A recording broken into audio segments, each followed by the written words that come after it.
Daí, pessoal, mais uma resolução. Considere as seguintes afirmações sobre quaisquer funções f reais de variável real. Primeira, se x pertence ao conjunto dos números reais e x é maior que zero, então f de x é também maior que zero. Segunda, se f de x igual a zero, então x é zero da função f de x.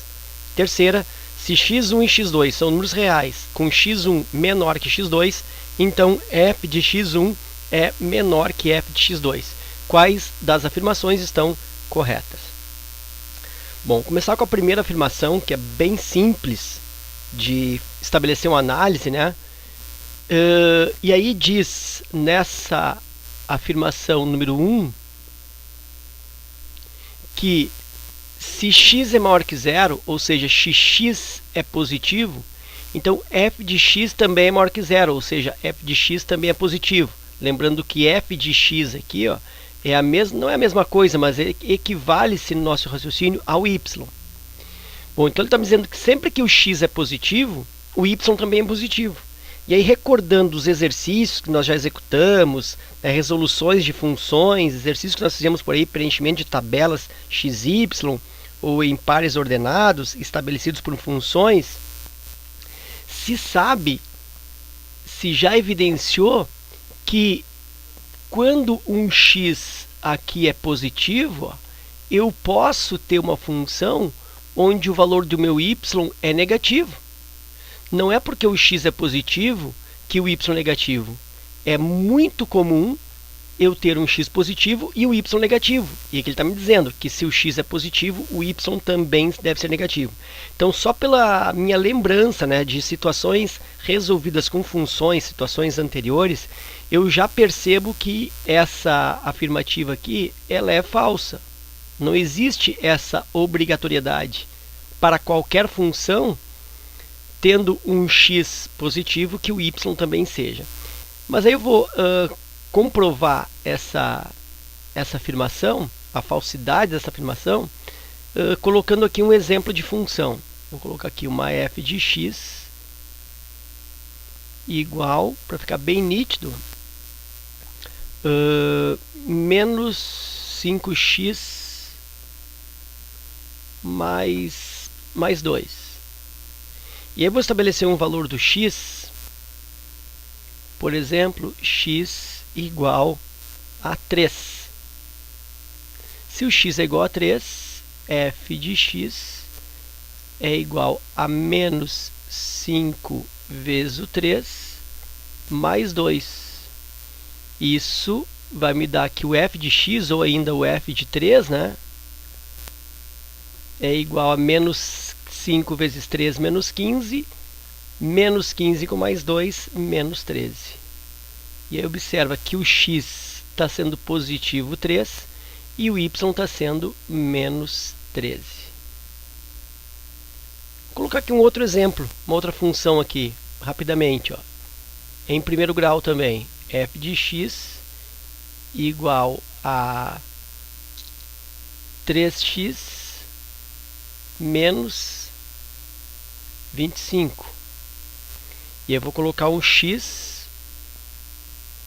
igual, sei lá, igual a 4, igual a 2. E aí isso me dá aqui f de 2, nota um x positivo, f de 2 igual a 3 vezes x, 3 vezes 2, menos 25. E aí o f de 2, um x que é positivo, é igual a 3 vezes 2, 6, 6 menos 25. E aí 6 menos 25 resulta menos 19. Então observa que tendo um x positivo 2, mais uma vez, numa outra função, eu obtive um y negativo menos 19. Então nem sempre quando o x é positivo, eu encontro um y positivo. Claro que se o meu x aqui fosse, por exemplo, sei lá, fosse 12, aqui ó, x igual a 12, 3 vezes 12, aqui daria 36, e aí 36 menos 25 vai dar 11 positivo, eu teria um y positivo. Mas nota que isso não acontece sempre. Então, essa primeira afirmação realmente ela está falsa. E ainda tem uma outra situação, eu não vou aqui colocar a função, mas graficamente é uma função em segundo grau, quando eu tenho uma parábola com esse aspecto aqui, ó, com cavidade para cima e assim, ó. Imagina, ó, todos esses x que estão aqui, ó, nesse intervalo aqui, ó, por exemplo, da raiz igual a 2 e aqui, sei lá, igual a 6, ó, vou colocar assim, ó. Os x que estão entre 2 e 6 aqui, todos esses x que são positivos, eles ocasionam ou eles provocam aqui, ó, y's negativos. Então eu tenho x positivo e y negativo. Então eu consigo também graficamente te mostrar que essa afirmação ela está incorreta. Nem sempre, se o x é maior que zero, o y ou ainda o f de x também o será. O y também será maior que zero. Ok? Então está comprovadamente falsa esta número 1. E aí vamos passar para o número 2.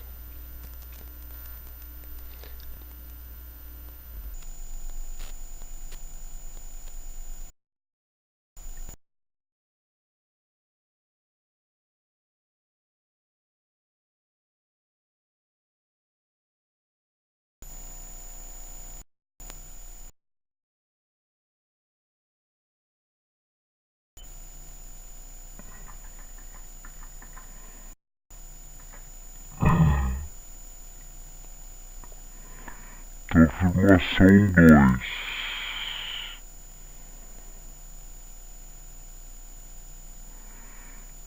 Diz que se f de x é igual a zero, então o x é zero da função.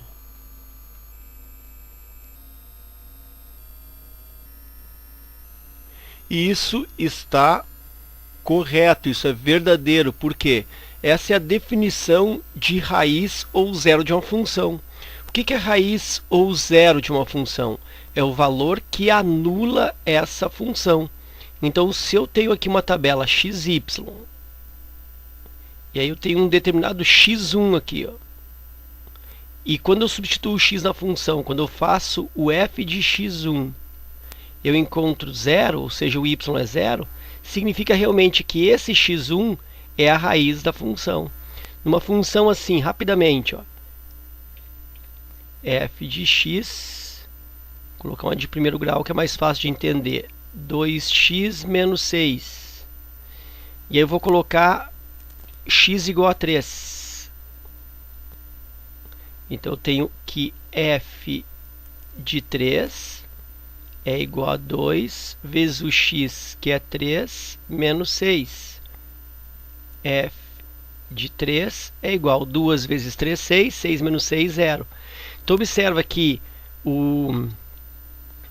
quando eu substituo o x por 3, resultou 0 a função, ou seja, o y resultou 0. É como se eu tivesse uma situação assim, ó, o x foi 3 e o y é 0. É o par ordenado 3 e 0. Então, esse 3 é a raiz da função. Então, a raiz da função, raiz ou zero da função, é a mesma coisa, aqui ele está chamando de zero. Então, raiz ou zero da função é o valor que anula a função, ou seja, torna o y igual a zero. Portanto, essa segunda está correta. E aí eu vou para a terceira. A terceira diz o seguinte, que se x1 for menor que x2, obrigatoriamente o f de x1, ou seja, o y correspondente ao x1, também tem que ser menor ao y correspondente ao x2, o f de x2. Bom, isso aqui na realidade é a definição de função crescente. Quando eu tenho um intervalo de função onde acontece isso, se o x1 é menor que x2 e o y1 é menor que o y2, eu tenho aí uma função crescente. É a definição de função crescente. Então, isso aqui é verdade? Sim, é verdade para aquelas funções que são crescentes, ou pelo menos em um intervalo onde a função está crescente. Mas não é verdade absoluta. Eu posso ter uma outra situação, posso ter algum tipo de função não crescente, portanto, onde essa afirmação não acontece. Então eu vou colocar aqui já um exemplo para ilustrar isso. Vou colocar então uma função, claro que não seja crescente, uma função decrescente. Vou pegar aquele mesmo exemplo lá do início, ó. F de x igual menos 5x mais 2. E aí eu vou pegar um x igual a 2 e vou pegar um x igual a 5. Então nota x1 aqui, ó, x1 e aqui x2. Então nota que x1 é menor que x2. Ok. Quando eu faço o f de x1, ou seja, o f de 2 é igual a menos 5 vezes o x, que é 2, mais 2. O f de 2 está resultando menos 5 vezes 2, menos 10. Ó, isso aqui vai dar menos 10. Menos 10 com mais 2 dá menos 8. Então, f de 2 é menos 8.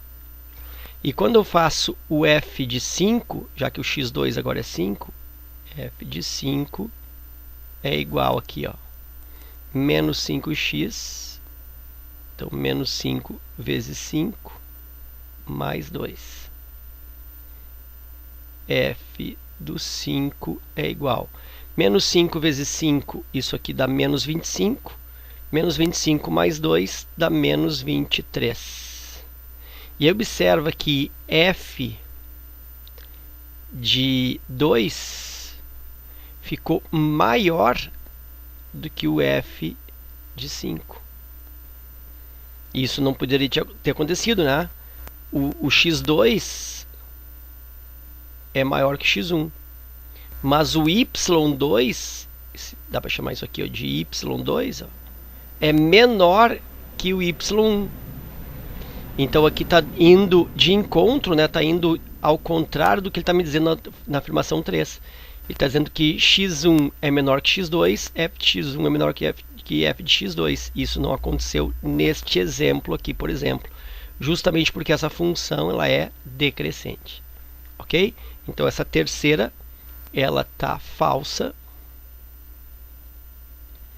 E eu fico com verdadeira somente a segunda. Então apenas a 2. Isso está na alternativa B. Espero que essa resolução aí contribua com seus estudos. Fica o meu forte abraço. Te agradeço pela visita. Bons estudos e até a próxima.